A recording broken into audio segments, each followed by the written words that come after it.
fellow people, I have to, before, first of all, in case you didn't know, this is Cookie Pocket. This podcast is about film.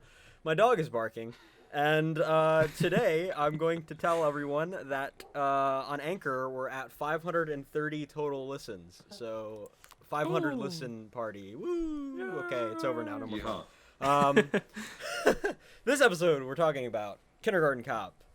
And you thought to get away from the accent, Zach, but you couldn't. In 1990, American action comedy directed by Ivan Reitman, who directed Boostbusters and Boostbusters 2, starring Arnold Schwarzenegger as John Kimball, an undercover LAPD detective that is forced to successfully work as a substitute kindergarten teacher in Astoria, Oregon, in order to find and gain immunity to a woman named Rachel. Grant immunity to a woman named Rachel, a mother of one of the class's students, in exchange for a testimony against her ex-husband, drug dealer and supposed murderer, who does murder on the screen, and Colin Crisp, so that the film's tagline can actually happen. And Kimball chains a freaking woman to the body and, commits a heinous crime. But anyway, the film also stars Pamela Reed as Phoebe O'Hara, Kimball's teacher-turned-detective partner that falls ill for the first half of the film. And Penelope Ann Miller as Joyce/Rachel. Richard Tyson as Crisp. Linda Hunt as Principal Schlowski. And Christian and Joseph Cousins as the Crisp's son named Dominic. Apparently they're twins played that role. I had no idea. And many surprisingly realistic children. So, what did you both think of the film? Okay. So go ahead, Zach. I mentioned this when we were watching it because we watched this as a group, which we don't often do for Cookie Pocket films, but we did for this one and something else. But I mentioned this when we were watching it that I'd seen large chunks of this on television before, but I'd never watched it all in one. But like I mentioned in my Twitter review, I think this movie has a great logline. Arnold Schwarzenegger has to go undercover as a kindergarten teacher is a great concept, especially in the 90s when Arnold was mostly known as an action star and was first breaking into comedy. And this seems like the kind of thing you could do a lot of really interesting comedy with. You could work a lot of jokes in at the expense of Arnold's kind of personality. And unfortunately, I don't really think it does very much with that concept. When Arnold is in the class with the kids, it's good. It's funny. He interacts with the kids well. That stuff is good. But I was surprised at how little of that there actually is. I think this movie was advertised as, and should be, Arnold learning how to cooperate with these kids and become a teacher while also doing the case on the side. And that's not really what it is, because that plot, he basically figures out how to deal with the kids by the halfway point. And then the rest of it is kind of a typical procedural undercover cop flirts with single mom thing you would see on a Saturday evening cop show. I was just a little disappointed because the concept is good, I think, and I really wanted to see some Arnold. I have to find a way of phrasing this other than Arnold on children. But I really wanted to see some more comedy with Arnold and the kids because I thought what we had in the classroom was funny. But I don't think there's enough of it. I don't really think this movie works to its central concept all that well, and therefore for me it gets a 2 out of 5. Ouch. I don't totally agree. I tended to enjoy this more than not, and I have to agree with both of you to some extent because I think it's fairly obvious that the plot and most of the details surrounding this movie exist to get Arnold Schwarzenegger in a kindergarten classroom. Yes. That is just true. And there's no really getting around that, I don't think, at all with this concept. I think once you have the idea of Arnold in a kindergarten classroom, everything you do around it is tied to making that idea happen. And that's something that I think as a viewer and a critic, you kind of just have to get around it because that's less to me a thoughtless shortcoming than it is just a fact of the matter and a procedural truth in making the movie. And for that reason, I gave it a 3 rather than anything lower. I mostly enjoyed it. I think the scenes with Arnold in the classroom are hilarious. And of the three of us, I'm probably the least a fan of Arnold, though I have enjoyed the first two Terminator films and and somehow I've enjoyed his turn as Mr. Freeze, and basically anything I've seen him in I've enjoyed to some extent. But I hadn't had as much experience with him as a comedic actor, but he was fun, and this whole sort of fish out of water shtick means that he doesn't need to carry too much weight in terms of being like an especially convincing actor all of the time. He just needs to be himself, and it works fine, and it's fun.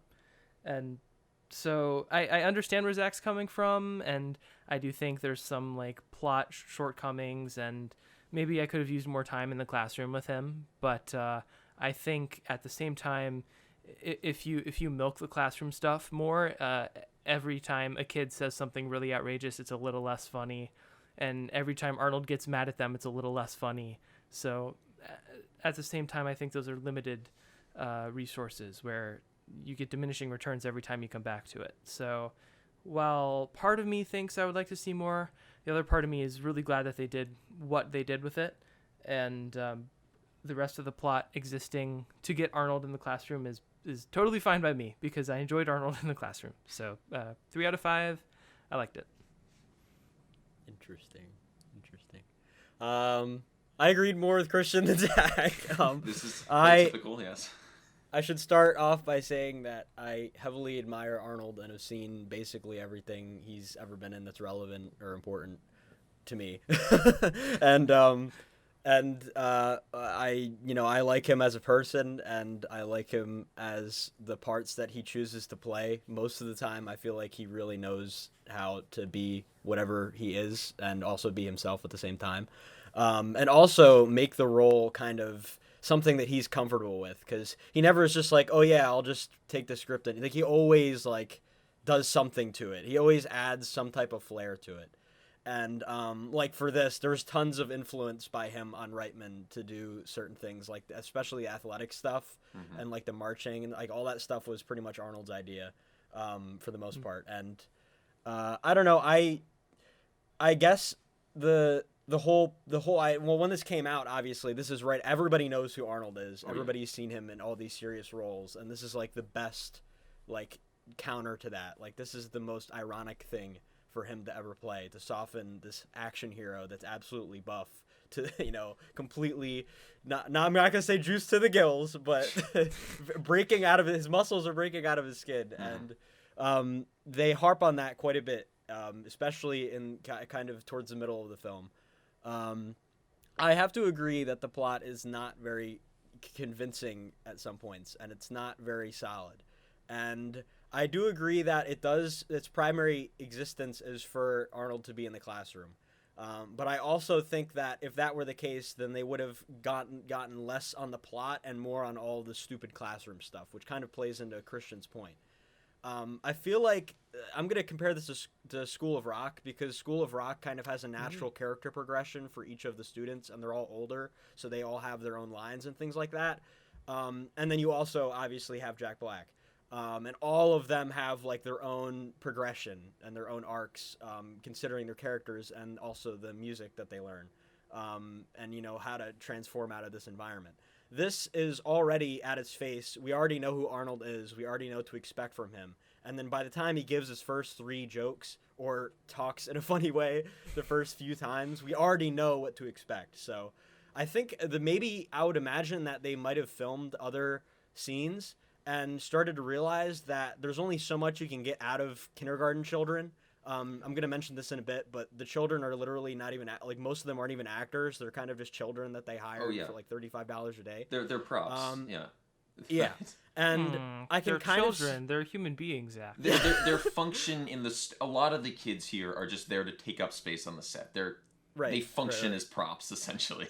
Okay. Right. But when you have these 30 kids that you can only get so much out of them, and there's only so much you can get out of Arnold as well. So the concept is already kind of exhausted by the point where it suddenly changes when he starts to figure out what he needs to do to start using his police experience to train these kids and things like that, just to make them look good and everything. And in terms, I feel like the side pieces that are building up, kind of brewing in the background, are fine, and I feel like they last just long enough, with the exception of the family bonding Dominic thing, because Dominic is a great example to my point that Dominic is not like the best child actor you've ever seen. Neither of them. And yeah, and then once he's on the tower, like even all of us were like, yeah, this is like weird. Yeah. And there really almost wasn't a point for that scene. No. And the scene dragged on for too long. So that falls into my point. But I feel like everything that Arnold says is intriguing, and you hang on to every single word when he's in the classroom. And his interactions with all of his side characters, his partner is very interesting when she gets out of the stomach flu thing. And just in general, I think all of the supporting characters are really interesting. Even the principal has her own personality. So I don't know. I feel like the film is fleshed out in a lot of different ways it didn't need to at all. And I don't feel, besides some parts of the crime plot, I feel like for the most part it works fine for the purpose of the film. And that's why I gave it a 3.5 out of 5. I feel like it's just slightly better than average for me. And it's, I think it works exactly how it's supposed to. And I think the crime drama stuff only really becomes a major issue kind of towards the end. So, yeah, 3.5 out of 5. But this will lead me into my first question, considering Jack Nicholson, Danny DeVito, Bill Murray, and Patrick Swayze, as well as Chuck Norris, Kurt Russell, and Robin Williams, of whom were all considered for Kimball's role, believe it or not. So believe it or not, it wasn't immediately chosen that Arnold was going to be in this. I tried to look up Reitman's like how he got this idea, but I don't know where this came from. But I guess he just wanted to do it, and he postponed it after Ghostbusters 2 came out. But of all his movies, Arnold said that this is his favorite role ever, and it was a departure from his typical action heroes. Really? And he also loved working with the children. Okay. Also, he had requested before accepting the role that he wanted Reitman to direct the film. He wanted a physical fitness theme. And he and Reitman both wanted broken homes, child abuse, and family life somehow written into the script. So, do you think that Arnold was the best possible choice for Kimball? And do you think that Arnold adding his personal touch to the production often helps or hurts the quality of the film? I'm very surprised to hear he wasn't... Because this feels like a movie that was built around Arnold. Like, this feels like Arnold Schwarzenegger as a teacher. Ha ha ha! Like, that feels like the reason that this was made. I don't know. Thinking about it, I feel like, for me, I think part of the issue here comes with, I don't necessarily think the Arnold is a super cool cop and the Arnold as a teacher stuff meshes all that well. I kind of feel like this is one movie which is Arnold's as a super cool cop, and that's like a decent movie, and Arnold is a teacher, and that's a decent movie, and they're kind of fighting for time. I feel like with another act, like if Robin Williams was playing the lead role, I don't really know if there'd be any reason to make it a cop, because he doesn't have that like action hero background that would make you go, oh well, he's got to be here for like a cop reason. Like for that, I would just go, oh, Robin Williams is just a teacher. I think for the quality of the movie, I don't really know if Arnold was the best choice. Because Arnold is not really a great actor, and if those were things that he demanded be inserted, I think that they did kind of hurt the script a little bit, because things like the child abuse and the broken home and stuff like that do feel a little bit like they were just kind of stuck onto an existing script, and don't feel incorporated all that well. So I think maybe his inclusion kind of sabotaged the production, but I mean, if you want Kindergarten Cop the meme, I think you kind of need Arnold, because he's what made this a memeable movie that the internet remembers. I don't think if this was a movie that starred like Robin Williams as a wacky teacher who had to get along with kindergartners, it might be fine, but I don't think it would be remembered anywhere near as much as Kindergarten Cop is. Where to begin?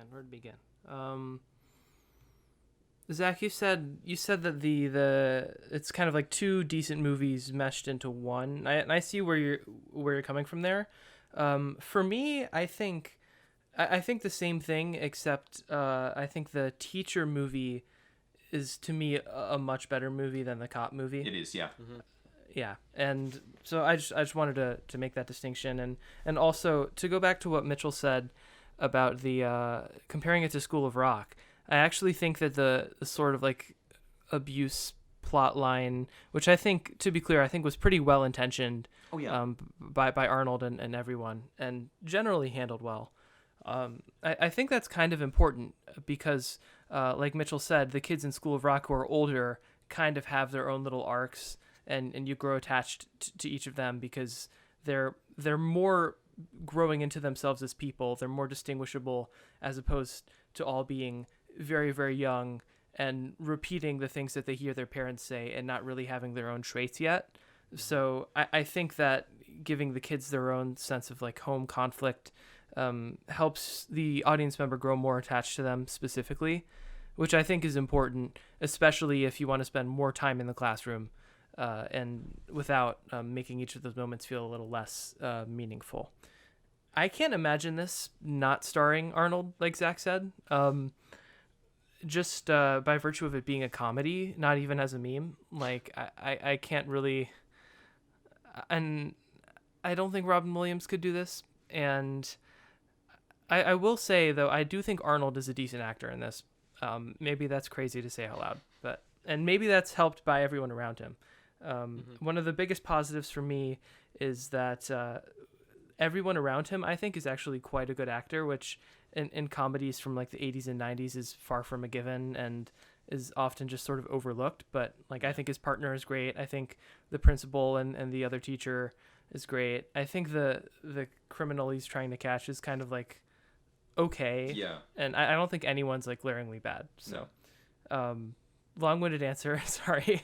But I think Arnold is good, and the kids needed a little something else. So I think their home problems kind of, to some extent, gets you there. Yeah, I don't dislike the incorporation of the home problems. I wish they were incorporated a little bit better, because they do feel like they're their own little like 30 page like, there you go, like tiny little arcs, and I wish they had been incorporated more across the entire film rather than their own little pockets of script. I'm gonna simp for Reitman a little bit here, and I'm gonna say that I gotta word this correctly. I think that a lot of cans of worms and maybe beans and other things were opened when they decided to mesh these two genres. I have a question concerning meshing the two genres. Okay. But there are a lot of things that they had to accomplish adding a crime genre, because crime really is one of those genres that has to incorporate action, intrigue, drama, thrills, possibly romance, most of the time romance. So then you have all of these other things you have to deal with, because otherwise you're just going to have an empty Arnold in an empty classroom with eventually empty children. And then it's just going to be a concept that wore itself out too quickly. So to deal with that, they have to, not only that, but they have to make the film stand on its own. So they have to have Arnold be presented as this fleshed out detective that's really good at his job, and has his own style and have his own way of doing things. And just being like, hyper aggressive and like totally in control of every situation he's in. And not being, he's not by the books and things like that. And then all of a sudden he's thrown into this teacher role. I think that progression right there is great. I think besides the 7 or 8 minutes of him driving with his partner slowly getting sick and more sick, because we're supposed to think like, oh no, what's going to happen with the partner, right? Instead of just cutting to the point where she's sick, would have made more sense. But I feel like that really sets up his character to be broken down by these children, because he just encountered this crime boss guy, and he handcuffed this lady to the dead body, and he gets pushed around by the other people at the police department. He's all mad about it, and he gets introduced to his partner and things like that, and his partner's like a loose cannon. So he has all these different things going on. All of a sudden, it's thrown out the window, and I feel like that effect is really, really. I mean, it's timeless. I think it works amazing.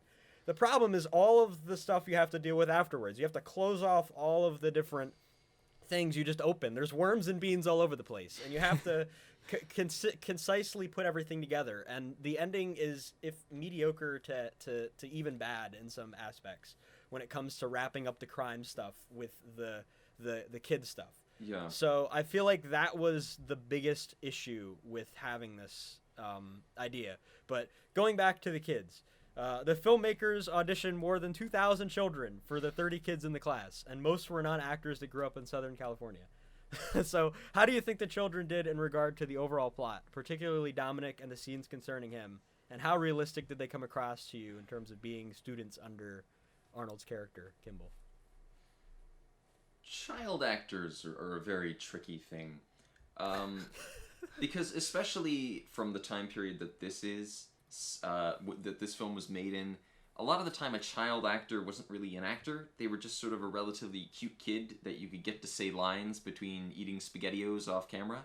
And and so a lot of the time kid actors, especially when they're meant to give an actual performance, aren't exactly great.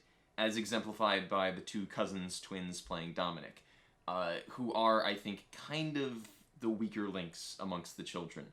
I think the kids in this are better when they're kind of one-off gags, or it's like, oh, I recognize that kid, he's back again to say something funny again. I think the kids are best when used in small doses. The kid who played Gage in Pet Sematary, and in this is like a gynecologist's son or something like that. He's really cute and funny, but part of that is that he's not asked to give an actual performance because he's 3 or however old, so he's not capable of that. You bring him on for a little joke every now and then you pull him off. And I think that's how the kids are best used in this. Same with the little girl who wants to be a princess. I think she gives the best performance as a child. She does these like weird things with her hands and constantly is like touching her face. And that's probably just because that's what she's doing as a kid at that age. Like I think the kids in this are best when they're not required to give a performance and they can just kind of be themselves on set and then go off and play when the camera's not pointed at them. And so therefore I do think actors like the kids who play Dominic kind of suffer. Man, I hate to say this, but I think I agree with Zach. Especially with regards to the one kid. I was going to mention her, and I think it's a perfect example of how the way you want to turn out a good performance from a kid often runs entirely counter to how you might direct an adult performer to give a good performance, because what makes specifically that kid who wants to be a princess, what makes her so convincing is that midline she'll like twist about or like twirl her hair or do something that runs completely counter to like finishing the line or giving a performance. And so for that reason I agree with Zach. It's very hit or miss, but I don't think any of them are especially bad though. I think at least relative to the other child actors I've seen, sorry Jake Lloyd, wherever you may be, but I think they're all fairly convincing, and I think it's true that the Dominic kid probably has the most problems, but is also probably asked the most of. Oh, yeah. And if any other of the child actors were put in that position, I'm sure they would have done probably worse. And I think that's just the nature of the thing, and you have to have some tempered expectations. So all in all, I found them quite effective.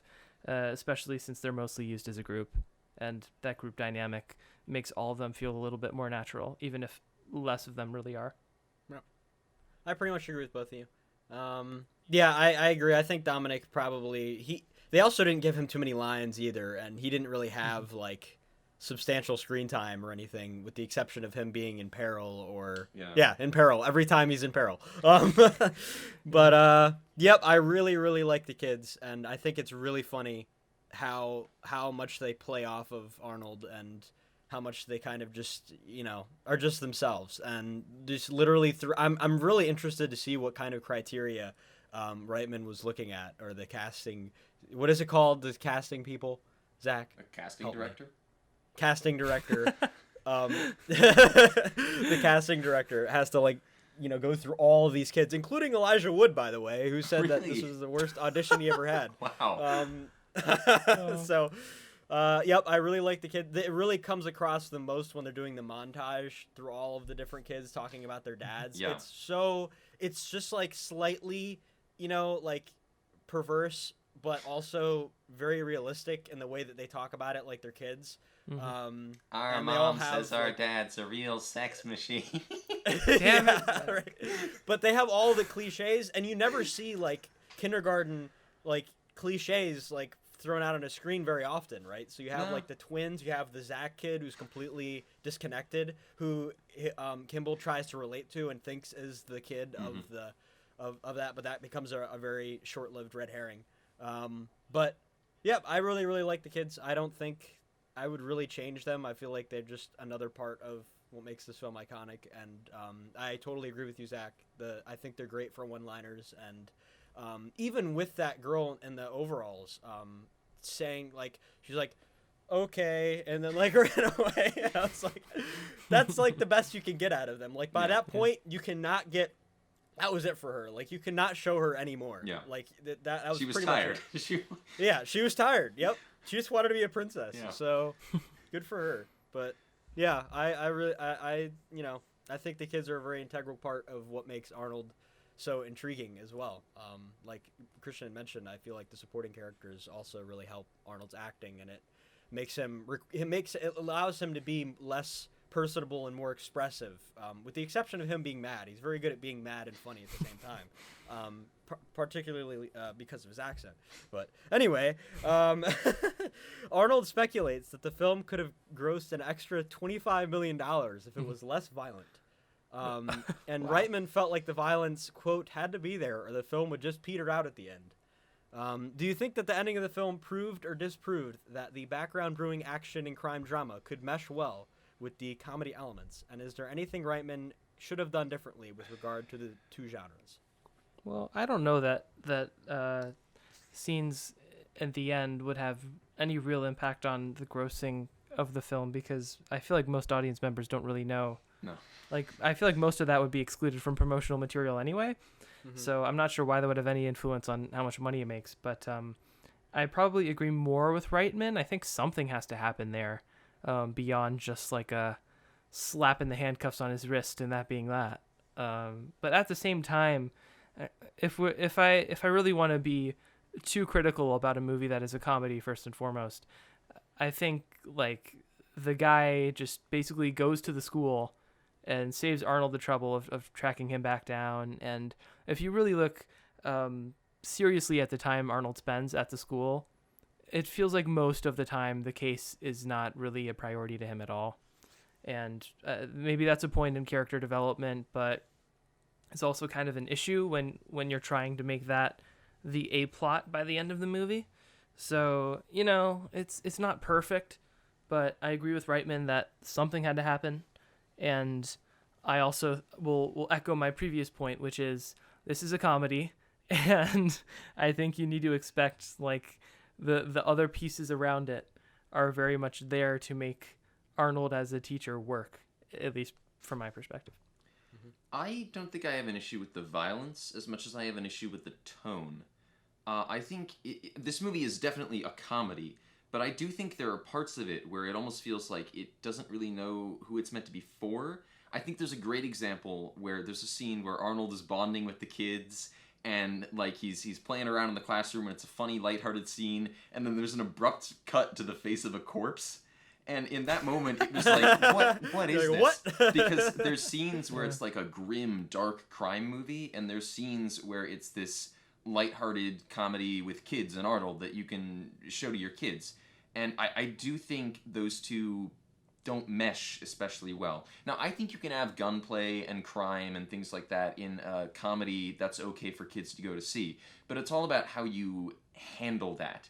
And I do think that there's a chance that the weight of some of the more crime-oriented sequences in the film could have turned audience members off, or could have had parents say, well, I'm not going to recommend that Suzanne take her kids to see this movie. It was too much of a little Timmy. Media. I do think there is a chance that maybe some of the darker stuff in the movie turned off parents and younger audiences.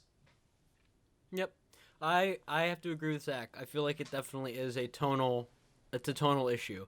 And like I said, like once you've made the decision to go with this plot, you're kind of screwing yourself with, you have to explain everything. Like, why, like, you have so many characters too. You also have the crime boss and his mom.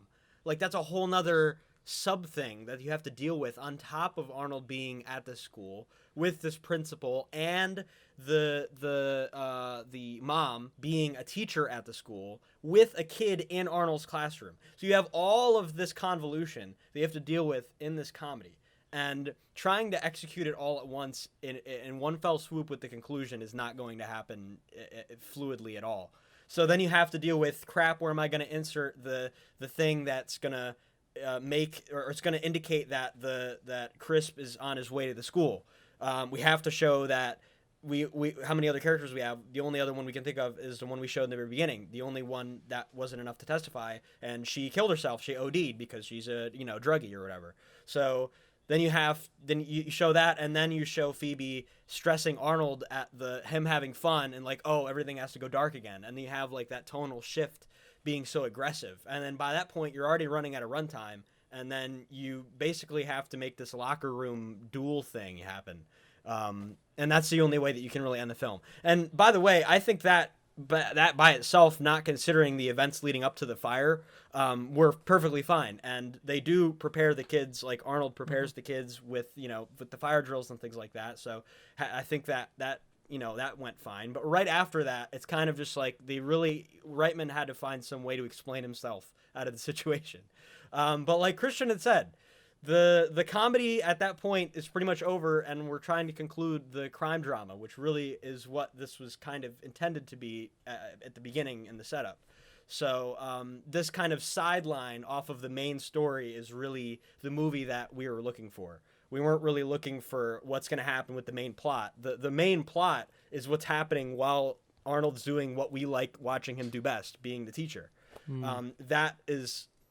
that's the core issue with that. So, but otherwise, I really like the introduction, and I really like the two kind of films, by themselves. Like Zach said, they're both decent. Christian said both decent. So we all agree on that. There are just some points of contention where that's the transition, and particularly for me, at least, the final act is very troublesome when it comes to that. But by that point, you've already gotten your fulfillment in the comedy. So, up at that point, it's just subjective, objective. But yeah, that's pretty much it. That's all I have. So, any other final thoughts before we go on to our bits? I will just say that final thoughts here.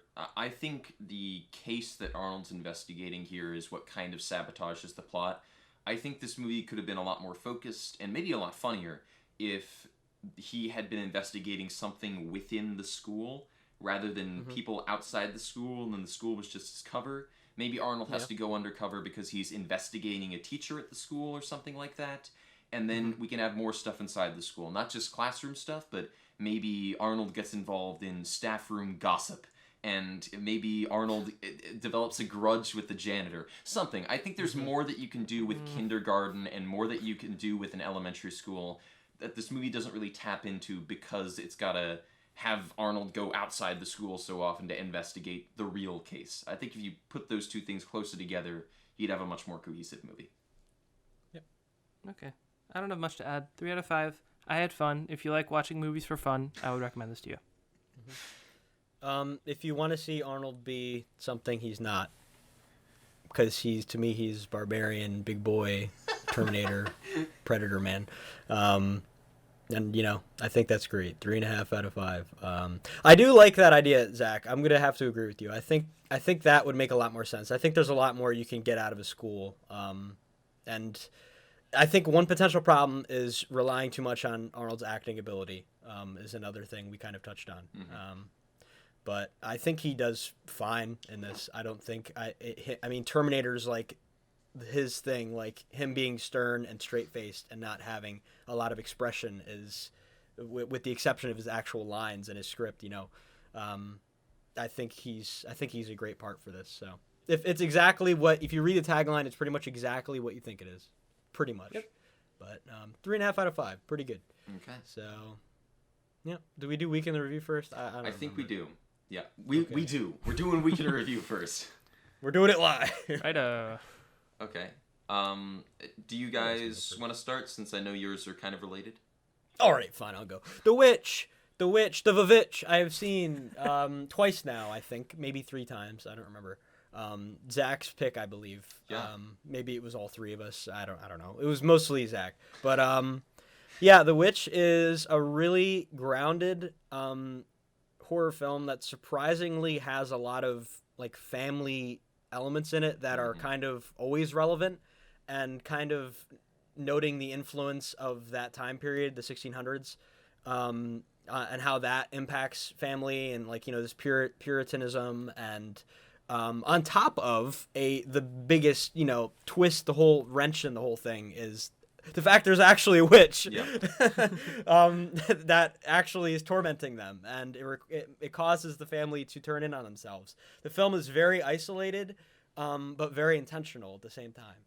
And every scene, even if there's not much that really happens, Anya Taylor-Joy particularly makes every scene very standing out. And Yes. And also the father, I think, was also very standout. Ralph we're talking Ineson, about his voice. I think. Yeah. Ralph Ineson, yeah. And I think they all cast perfectly. I mean, all the other people are kind of just generic family people, and they have some lines, and that's it. But yeah, I mean, it's a really good movie. I think I give it a 4.5 out of 5. I really don't have too many complaints about it. It's exactly what it says on the cover. So hopefully you like the movie poster as much as Zach did. But 4.5 out of 5. I highly recommend it. For anybody who's interested, time period is all there, the atmosphere, everything you could expect, and very disturbing. So put on your big boy pants. Extremely disturbing. Not for Nana, and perhaps not entirely for me, though I still And Nana's found... in it. Nana is in it. Alas. I still found that I mostly enjoyed it. I gave it a 3.5. It is a bit of a slow burn, so if you're impatient like me, that might be a bit of a problem. But no, it's definitely a great movie. I, however, was much more drawn to Emma! Huzzah! A Jane Austen adaptation, also starring Anya Taylor-Joy, who is terrific and mischievous, but not diabolical or mean-spirited. And that's a difficult thing to moderate with a character, I think.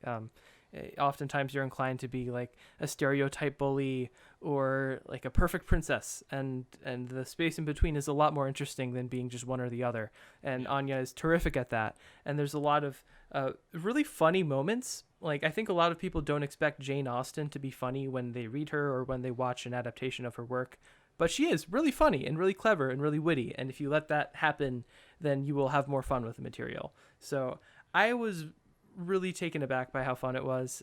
It's a romance, so of course I enjoyed it. I give it a 4.5 out of 5, which I don't do often. I really, really enjoyed it.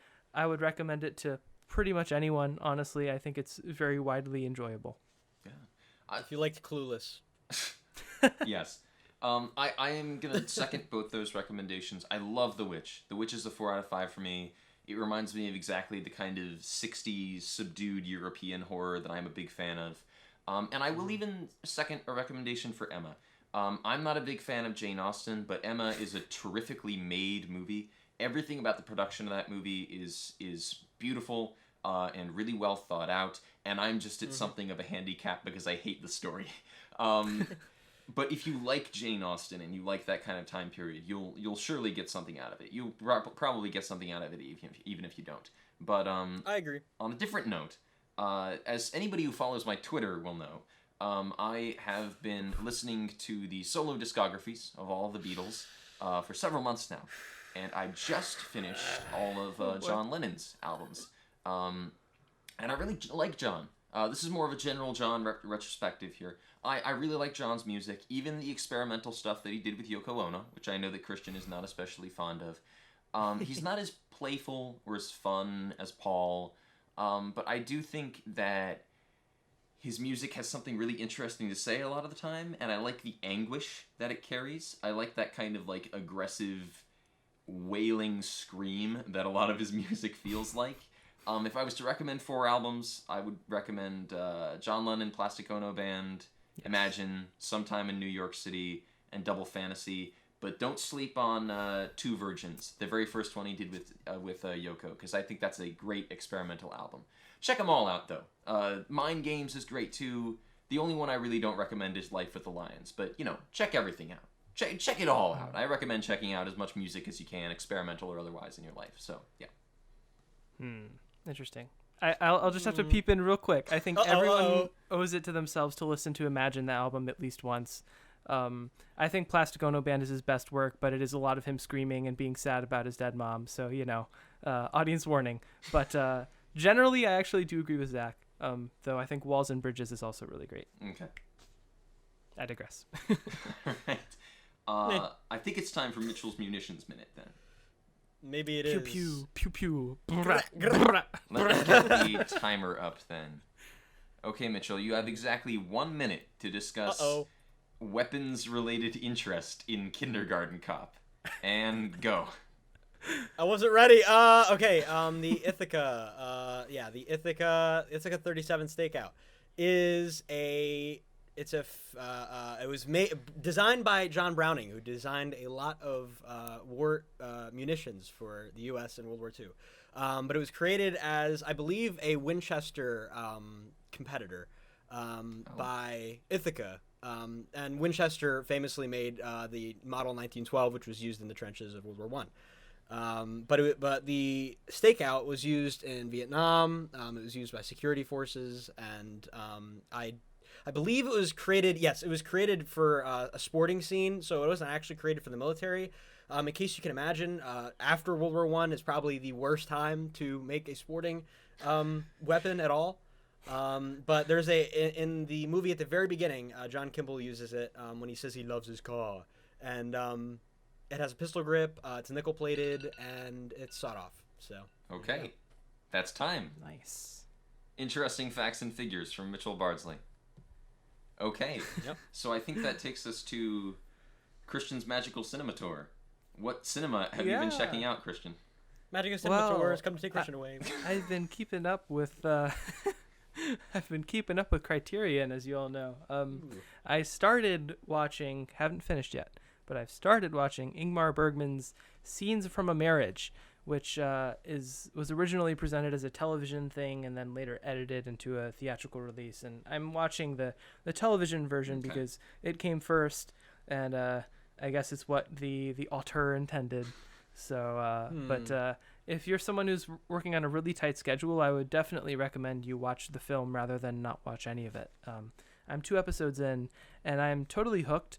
It's only been a matter of how much time I've had that I haven't finished, but I'm going to finish as soon as possible.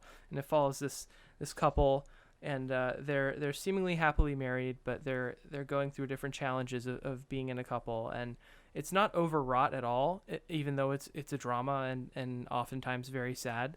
It feels very natural, and it's what you might expect from 2 people who care very deeply about each other, but inevitably, when you spend a lot of time with someone, things will come up and difficulties will follow. And without giving too much away, it feels like maybe like a distant inspiration for Marriage Story, but I think it's a lot more comprehensive and long form and just generally more natural than Marriage Story, I think, coming from someone who loved that film. So I would recommend it to anyone. It is, of course, subtitled and not in English, but I think it really grabs your attention, unlike some other old film that I give attention to and watch from an academic perspective. I don't think this requires as much from an audience member, but I think it's worth your attention nonetheless. And I'd recommend the television version most, but still the film version if you don't have time for the television version. Nice. Okay. Rundown. Yes. I'm ready to run. Yes. Numbers. Things. Zach is going to say numbers. Okay. And Zach's welcome the number wang. Things. He's going to give us things back. Okay. I'm ready. Okay, Mitchell, you're going to start us off in 3, 2, 1, go! Children. 1 out of 5. Getting a manicure. 2 out of 5. My name is John Kimball, and I love my car. 3 out of 5. Hypoglycemia. 2 out of 5. Oh, excuse me, I forgot to tell you. This is my ferret. 3 out of 5. Taking the gun to school. 2 out of 5.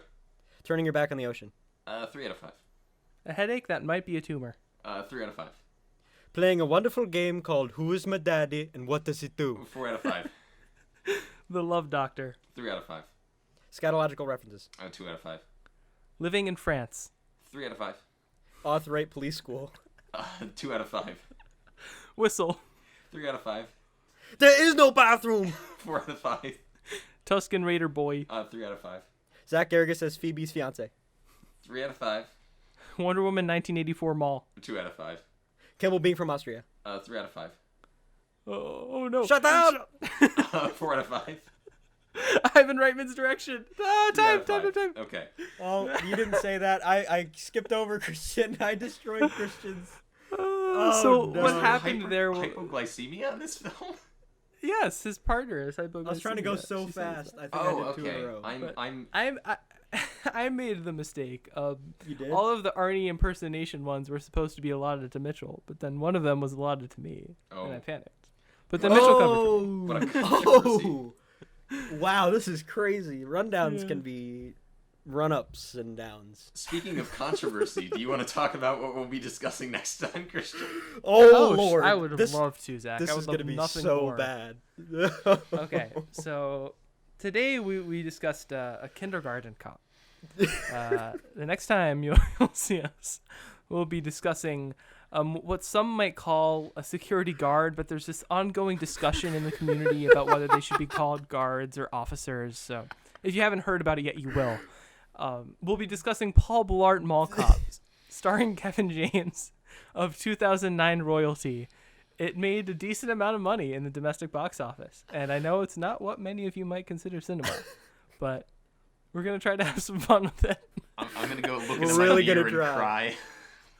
We're really So gonna if try. you'd like to come hop on a Segway with the Cookie Pocket crew, come join us next time. Oh, God. We have to get out of here right now, so we're going to, I don't know. Get to the car. I don't know. Let's just go. Let's get out of here. The car that you love. Cookie Pocket. This podcast is about film, signing out.